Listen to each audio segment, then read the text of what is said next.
জালে দেবরে অনেক জ্বালাইতো, কিন্তু একমাত্র বিচার করছে চাচা শ্বশুরে। চাচা শ্বশুর আজকেও কইছে, কয় যে নাজিমুদ্দিন কাকাই যে খালি উত্তর দিছে, এর আগেও দিছে, পরে সেই চাচা শ্বশুরও মারতো গেছে।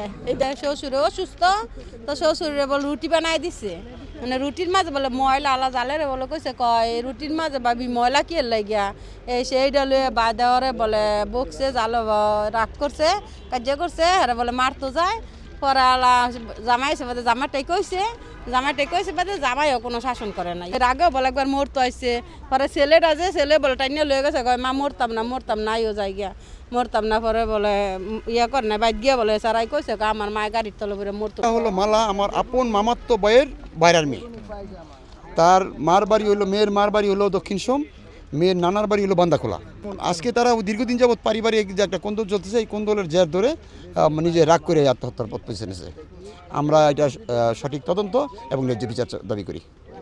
যে এখানে একজন মহিলা তার 2 বাচ্চা সহ ট্রেনের নিচে ঝাঁপ দিয়ে আত্মহত্যা করেছে। তো আমরা লাশের সুরতাল, তাদের নাম ঠিকানা পাওয়া গেছে, আমরা লাশের সুরতাল প্রস্তুত করতেছি। পরবর্তী আইনগত ব্যবস্থা আমরা গ্রহণ করব।